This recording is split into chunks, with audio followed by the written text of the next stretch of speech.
So, the Seat Leon Cupra. This car is the chorizo of the Volkswagen group. You see, unlike the German Wurst, or sausage as us Brits call it, the chorizo has a little bit more flavour in its most standard form. The Wurst being the Audi S3 and the Golf R. Okay, crap metaphors aside, the Cupra really does come with more kit as standard, making it an absolute bargain when you compare it to its posher siblings. Sadly though, there's one potentially major drawback that could sway your decision when it comes to purchasing one of these cars. We'll get on to all that later, but first let's take a tour around the car to see what she's got. My name's Tom and you're watching Paragon Cars. Let's go.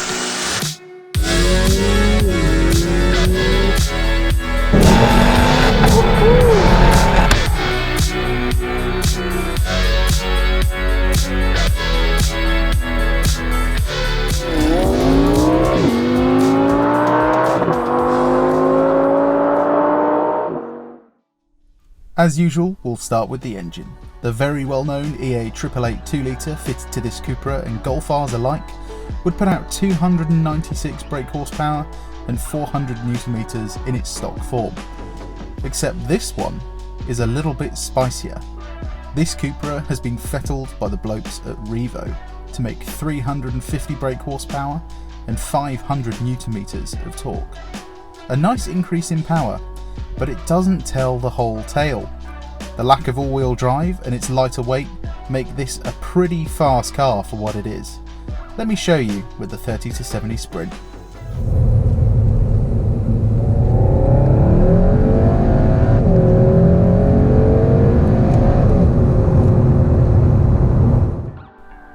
As you can see, this car is no joke.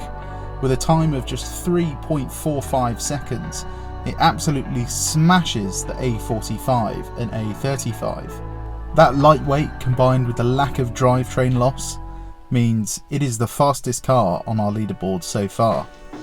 Let's have a look at the inside then. Moving into the front, you'll find the low end of the VAG parts bin. Saying that though, it's really not that bad. Alcantara seats embossed with the name Cupra, and the copper Seat badge lets you know this is the hotter sausage in the Leon lineup. In the intro I mentioned that you get more equipment as standard over the Audi S3, and boy do you. Cruise control, virtual cockpit, folding mirrors, adaptive dampers, hill hold assist, a rear seat armrest and parking sensors are all things you have to pay extra for with the Audi, but you get that as standard on the Cupra. And I know the Cupra may not have the lovely knurled finish of the Audi, but it's still being put together just as well. One thing the Leon has that should be on every car is the Max AC button. So many cars, much more expensive than this one, make you faff around with digital displays to do simple tasks, but the Cupra is just kept simple. In fact, everything in this car is simple to use. Want to switch between the radio and Apple CarPlay? One button. Turn the traction control off? One button. You get the idea. Even the back seats, out of all the MQB hot hatches, have the most room. This is due to the wheelbase being 5 centimeters longer. And I know it may not sound like a lot, but it's the difference between squishing the back of the front seat and being able to move your knees around freely. Headspace is also fairly good for a small car, although people well over 6 feet will struggle a little bit. The boot at 380 litres will fit everything you need 99% of the time. If you do need to carry longer items though, you can fold the seats down, giving you enough room for pretty much anything you'd ever need to carry. The only disadvantage though is the big lip between the rear seats and the boot, meaning you can't push things all the way to the front as easily. Right, let's get on the road and see how this Spanish sausage handles. Driving the 2019 Seat Leon Cupra then. As I mentioned before, as standard, you get something called DCC, otherwise known as Dynamic Chassis Control. And what that does is allow you to control the firmness or stiffness of the dampers. So we're in comfort mode at the moment, and I have to say, if anything, it's too comfortable. You don't even feel like you're driving a hot hatch at this point. The only clue you do get is a slight rumble from the engine. Another thing this car gets as standard is something called dynamic steering. And what that does is when you change the mode into Cupra, it will change the weight of the steering, so it's much heavier than it is in comfort. So in comfort mode, driving around town, you've got softer suspension, and even on 19-inch wheels, it's really comfortable. In terms of parking, as standard, you get all-round parking sensors, which you don't get in quite a lot of other hot hatches, e.g. the Audi S3. The steering rack is pretty much identical, which means if you've ever driven an Audi, you'll feel right at home. The one downside is that the turning circle isn't that good, so getting into a space in one go can be quite hard. But having said that, this is a small car, so it's not the end of the world. Coming out of junctions, the dual clutch gearbox, you know, we all know it. It's very easy to use and it's pretty much completely faultless. Even though this car has been mapped, the gearbox itself hasn't had a TCU map, and it seems to deal with the torque absolutely fine. Older Cupras had something called the DQ250 6-speed dual clutch, and when you mapped that, you did need to map the TCU to make it shift a little bit faster. This 7-speed DSG is quite a lot smoother and much more well programmed as standard. Okay, I'm going to reset the trip computer now so we can see what MPG we get driving around town on the motorway, and then finally some twisty road driving. Coming around a roundabout just in comfort mode, the car actually feels a little bit floppy almost. It's as if Seat has loosened everything off to its absolute maximum, which isn't necessarily a bad thing. The car feels really comfortable, and on a long journey it's actually pretty easy to deal with. Right, let's find out what it's like in Cupra mode. The drive select button is just down here, and you can just cycle through them by pressing the button more than once. Weightens up the steering, throttle response is faster, shifts the gearbox into a sports mode, which you can do manually, and it sounds a little bit fake, but as you can see, it's got plenty of punch.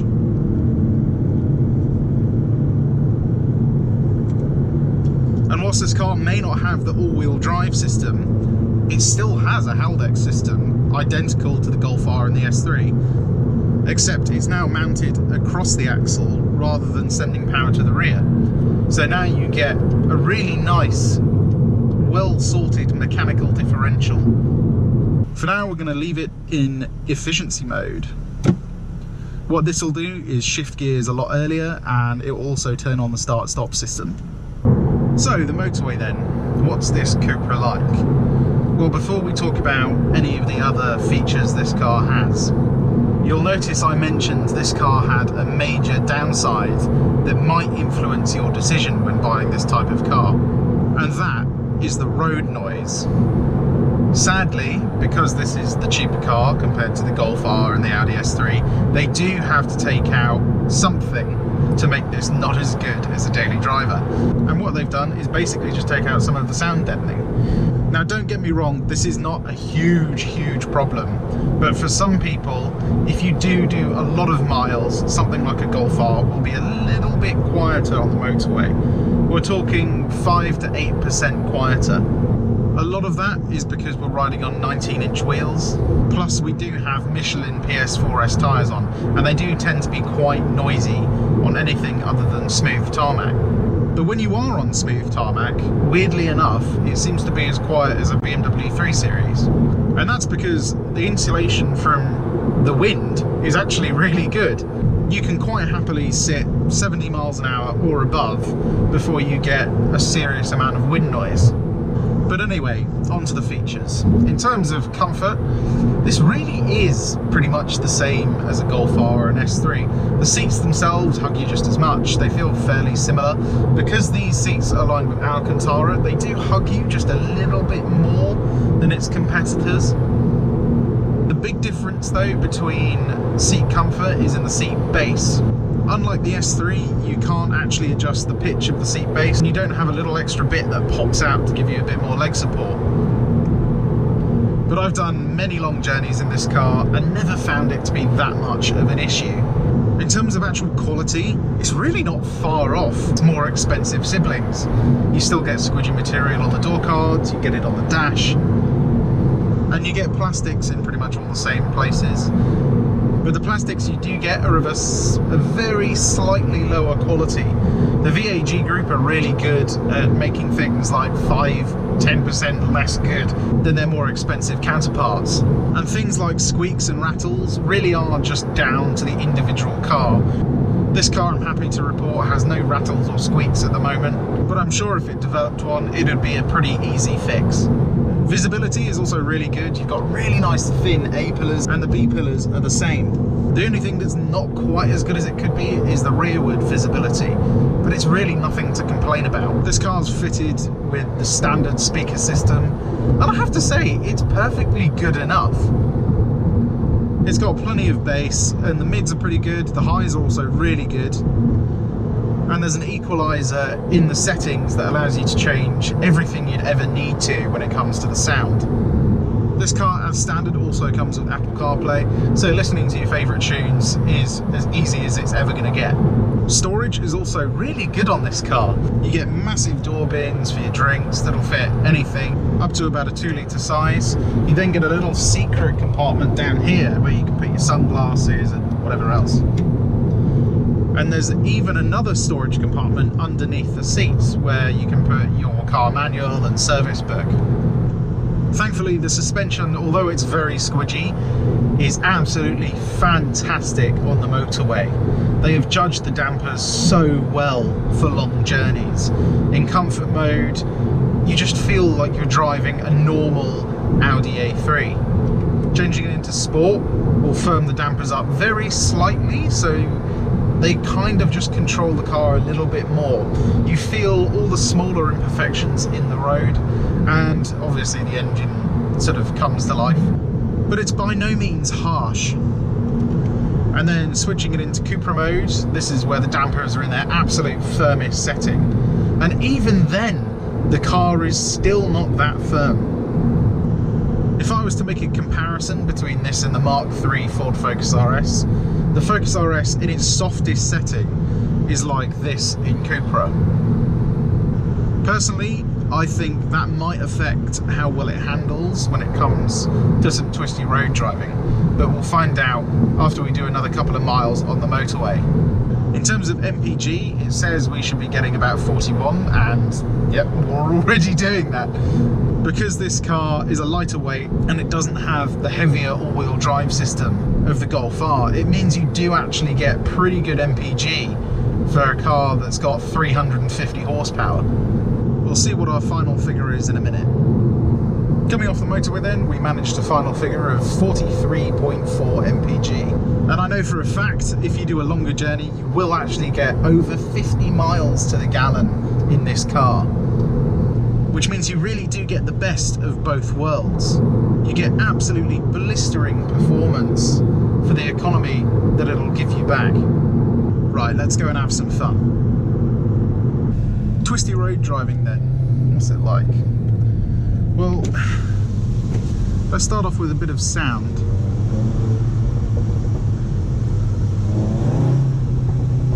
You get the odd little burble and crackle. Sometimes you do get a bang as well, which is quite nice. And this car does still have DSG farts, even though this is the GPF version. And as you can see, it gets up to 60 miles an hour very quickly, even though it's just front wheel drive. You have to be very careful with this car to make sure you're not breaking the speed limit.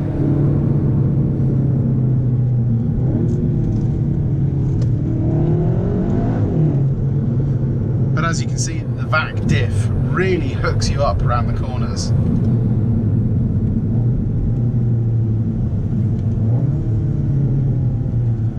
And although the sound is fake, it's kind of alright. It's not the nicest sound in the world, but it's okay. It kind of releases a bit of the car's personality a bit more. Like, I'm the fun one of the Golf R and the Audi S3. But this car's just a little bit more silly when it comes to its handling. It makes you smile just a little bit more. And the suspension in Cupra mode is really well damped when you want to go quickly.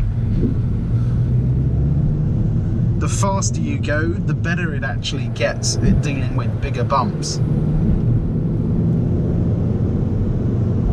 If you're on really small, tight roads, sport mode is actually the one you want to go for.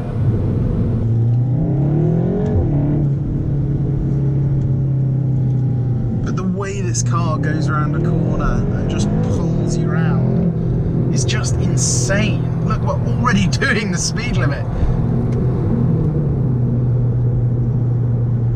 It's one of those cars that you sort of struggle to find the limit because it's just so capable.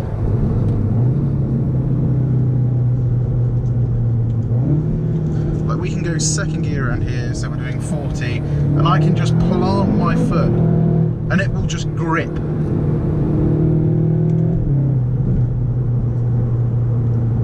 And the DSG gearbox, even though this car has been mapped, is lightning quick on shifts. This car just has all the precision that a Golf R has, but it's just a little bit sharper on the handling front. This is effectively a Golf GTI TCR, but cheaper. And there's something about it that is just a little bit more fun. You can really play with this car on its limit. And for me, it's got to be the pick out of the three.